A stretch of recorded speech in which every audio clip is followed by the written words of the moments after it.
Welcome to episode 6 of The Spill on Women's Health Plus. In part 2 of this episode, we'll be talking to healthcare providers about screening and diagnosing breast cancer as we continue in the theme of breast cancer awareness in this month of October. I'd like to thank Nature's Discount Dominica so much for their support and for sponsoring this episode of The Spill.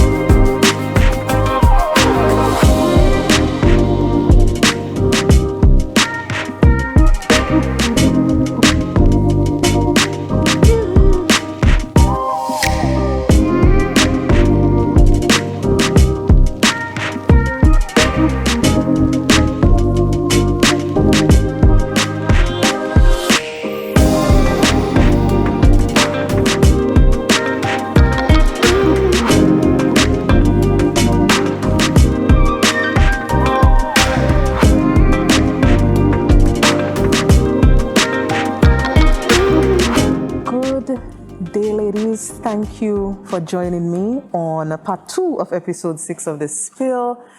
I am very happy that you were able to join me today. We are in October, and so we are talking about breast cancer. October is Breast Cancer Awareness Month.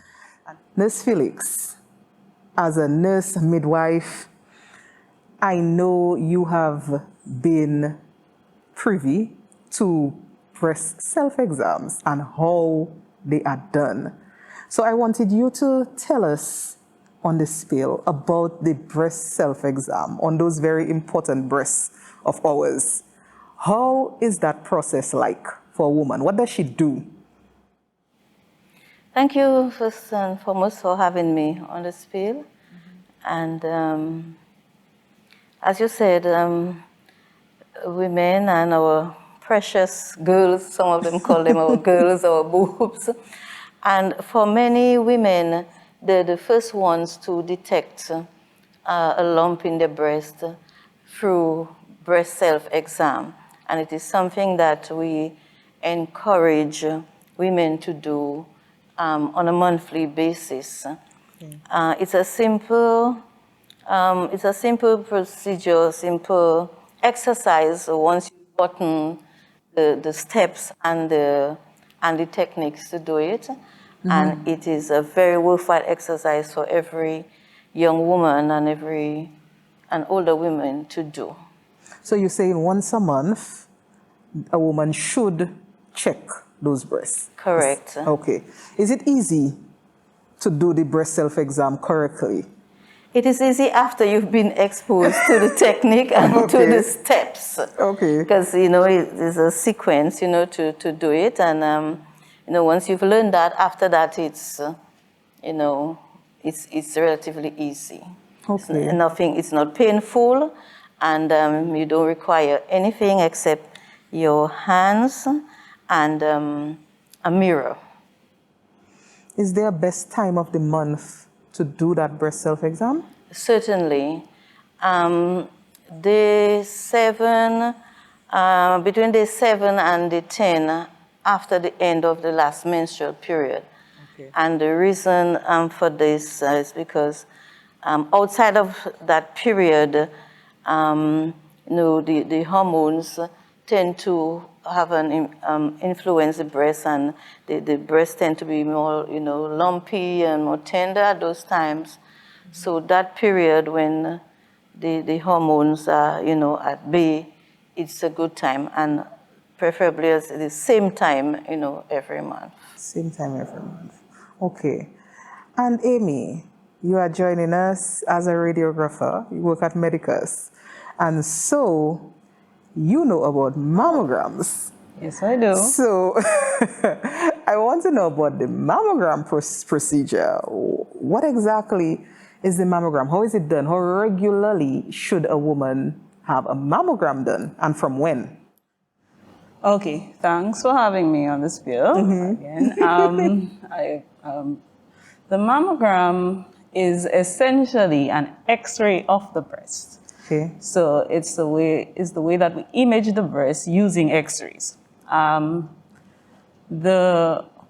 As a woman from the age of 40, well, between 40 and 44, can choose to do it optionally as a screening mammogram. A mammogram, there are two types of mammogram, the screening mammogram and the diagnostic mammogram.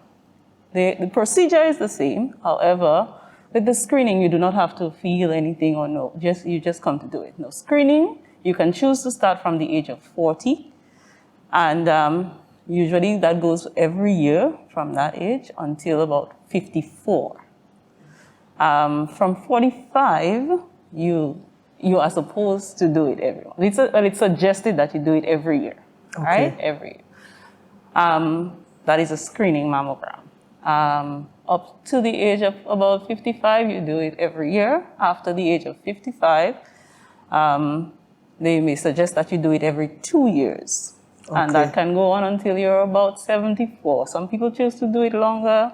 If you think you're going to have a longer life expectancy, that's fine. You can choose to do it even after that. Now, a diagnostic mammogram is done when you actually feel symptoms. So that is usually done when you feel something, you go to your doctor, and your doctor will suggest that you do a mammogram in order to try to diagnose breast cancer. The mammogram is essentially one of the best tools for diagnosing breast cancer particularly, especially early signs of breast cancer, which is why it is done as a screening procedure. Okay.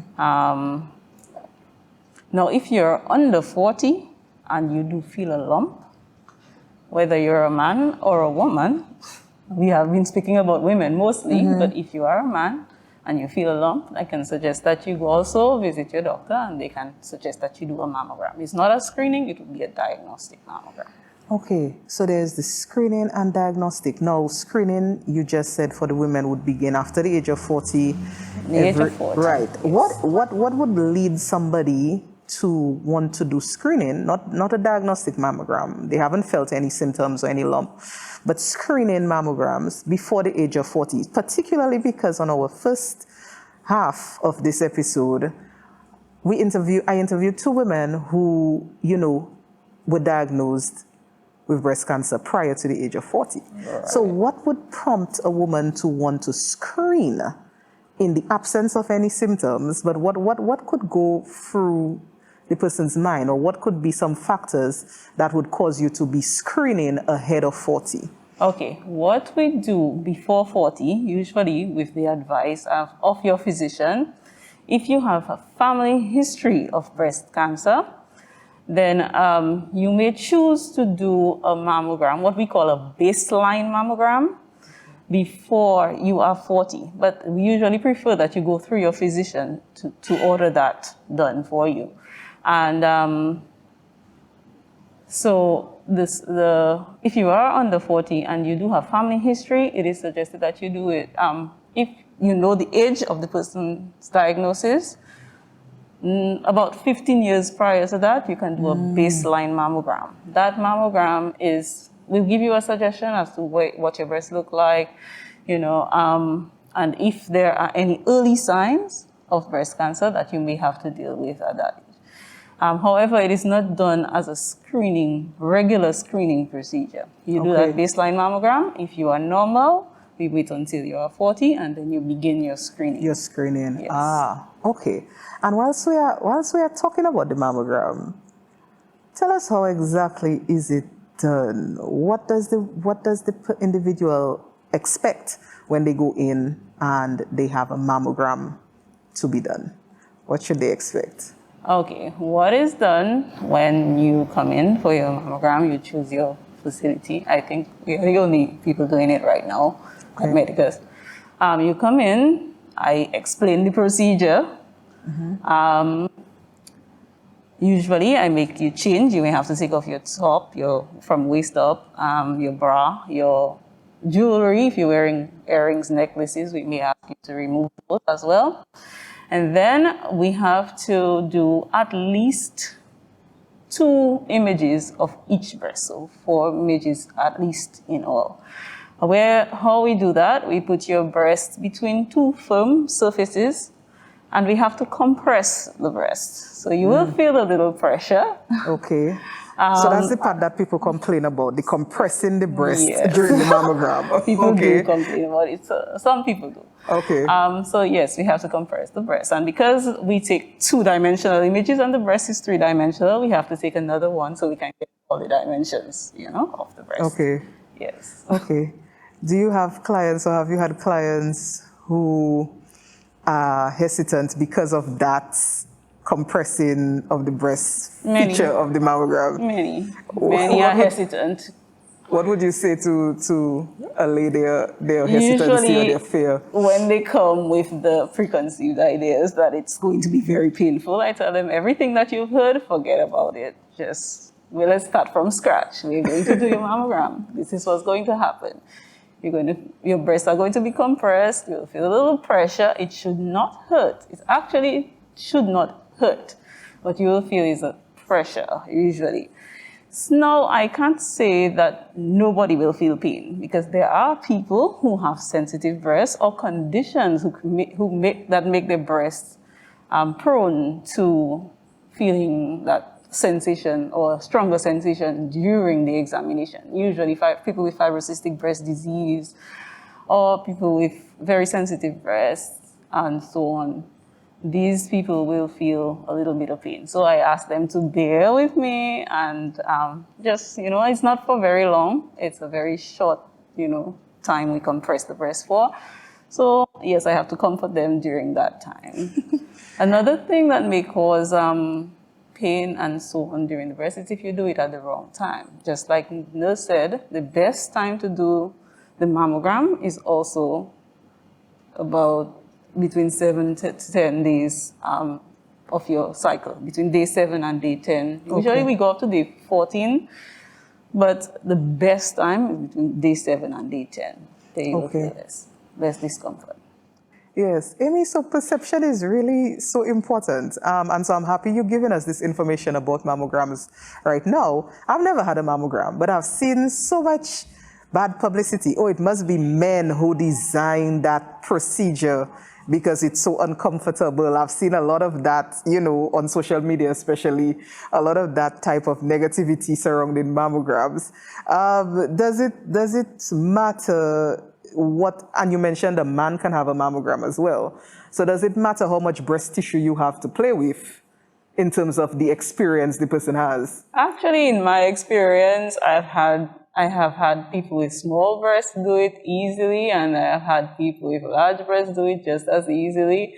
I do not think the size matters. What I think helps in the whole, in being, having a better procedure is your comfort level. If you become relaxed and so on, it makes it easier to position the breast. Okay.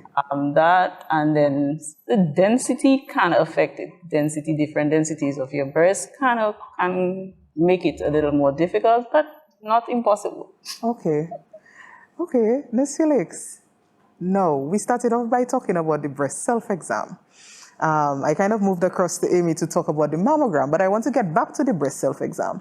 So if you at home, you're doing your breast self-exam, and you feel a lump, okay, you might be concerned. Is there anything else that a woman should be looking for when she examines her breast? What other signs or symptoms are of concern when you are examining those breasts for yourself?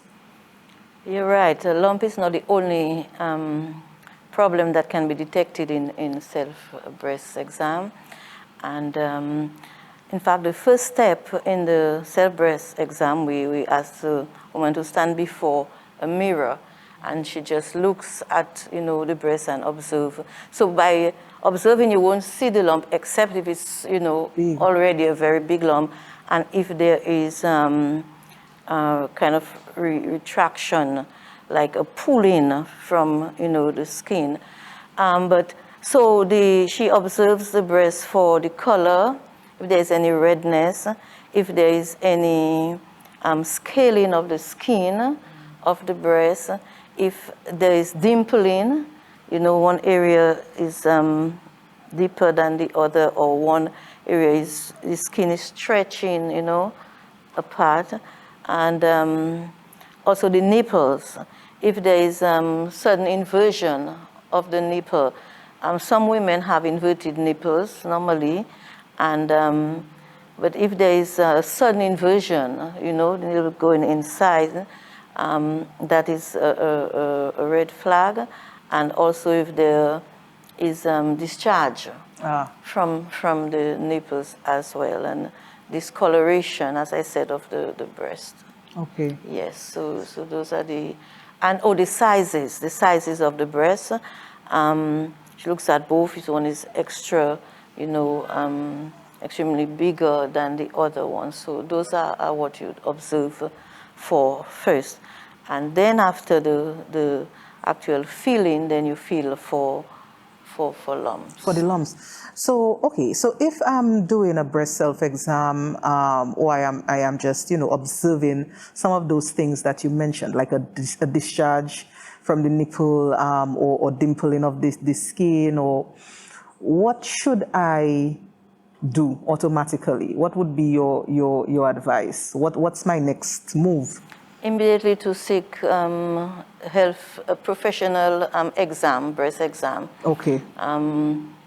Yes, and so make an appointment and ask your healthcare provider to, let him or her know what you've observed, and you want to go to that next step. Okay. And they would most likely advise now on either mammogram, or depending on what stage, well, not as stage of cancer, because we're not talking a cancer yet, we're just talking a lump. Depending if it's so obvious then, and the surgeon might want to do a biopsy at that time. Okay. Yes, so seek medical care is the most important thing. So don't prolong your decision. Automatically, you should seek a medical practitioner's opinion on what you observed. Correct. As one of your guests said, take no lump for granted. Right. Take no lump for granted, irrespective of your age. Okay. So I want to bring in, as usual, I want to talk about the men. The men always ask, when are you going to do a show about men? But so I want to always bring them into the discussion. Now, oftentimes, a female might have a male partner, and they are intimate. Is having a male partner and being intimate with a man sufficient for you to say that if there are any irregularities, they would be observed? Do men have a role to play in observing any irregularity that may be occurring with the breast? Or can they observe it, just through intimate touch? Well, yes, men, sounds a little biased. Men are not very observant. I'm not saying all men, but some men are not very observant, and they may not observe an irregularity in the breast, especially if it's not that obvious. But men, by nature, in intimate relationship, like to play with these girls. So it is possible for a male partner to detect it if it's really large, if it's if it's gotten that far. Because some women, even if all the promotion, health promotion about breast self-exam and seeking medical care, some women will detect a lump, and because of fear, they don't go seek for help. I do not know any case of where a partner had to prompt his lady to go on, but it is possible that a partner can detect if it's that large, or in fondling with his partner's breast. It's possible. And I think too, that's why maybe the men should know some of the, like what you just spoke about, some of the irregularities that can be observed, so that they even know that that is an irregularity and that is something that is of concern. Because oftentimes people maybe don't know exactly what is something that is necessary for further investigation, you know. So when you spoke about the dimpling and you spoke about discharge and you spoke about these different things, those things, I guess, are also important for men to know about, so that if it is observed, then they can say, hey, you know, have you gone and checked that out? Or is that something that you want to check out with a doctor, with a nurse? They should get involved, because when there is a diagnosis of breast cancer and surgical removal of the breast, men are just as affected. Partners are just affected as the one, because it affects the relationship. Right. So it is important that they get involved and support the partner in that regard. Definitely, I agree. Amy, back to you now on the mammograms. We spoke about the process. We spoke about people's hesitancy, based on them thinking it might be painful or uncomfortable. But are there really any real risks to doing the procedure that people should be aware about? The only risk that I think is, well, not significant enough, is that we use X-rays. And anytime you use X-rays, there is a risk to, being affected. X-rays do not really have a threshold, as we say. There's no threshold. Any amount of radiation can affect you, as it may never. However, the amount of radiation used for breast cancer is very minimal. Considering the breast tissue is very fatty, it doesn't absorb much radiation. And so it's also important to respect the screening time. See, like we tell you, don't do it in a year, or you should probably do it with 2 years or so on.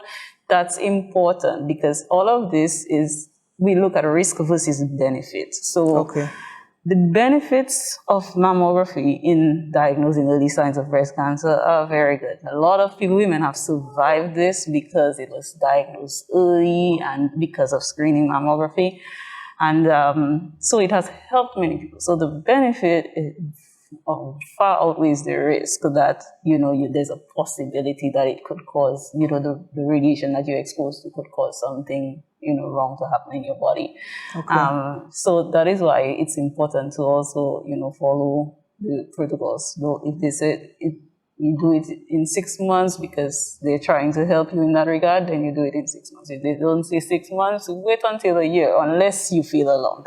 All right. There is also that concern that if your time, for example, to come back to redo your screening it's not yet time, you still have to make sure that you're okay, still check for lumps. And if you do feel a lump, then you either go to your doctor, or you can check to see if you can have it screened again within that space of time. So you don't want to be exposed to too much radiation, but you still want to know your status. You still want to know that you're okay. And you're right. And so the benefits, as you said, outweigh the risk in that regard. Yes, significantly. Okay.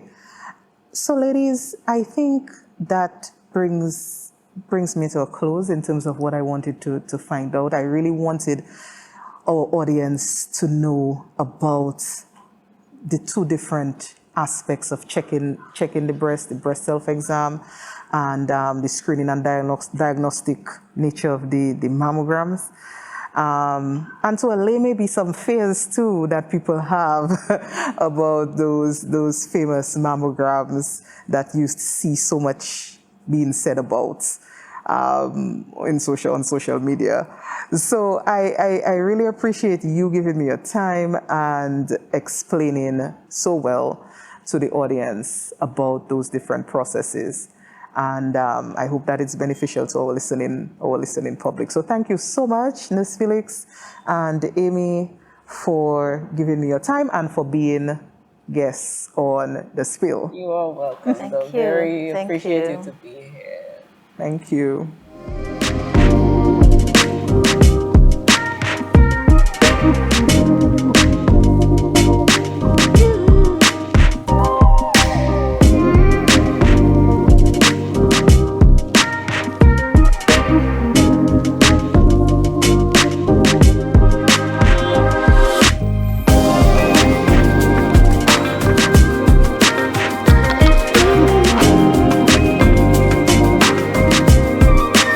so much for joining us on this episode of The Spill. If you liked this episode, and I know you did, please make sure to share it so that your friends and family get a chance to weigh in on this important discussion that we're having in this month, October, Breast Cancer Awareness Month. Thank you so much to my guests who agreed to join me on The Spill and who agreed to share with us. And thank you to our sponsor, Nature's Discount Dominica, who continues to throw their support behind The Spill. Thank you so much. Remember, Women's Health Plus, like, share, subscribe.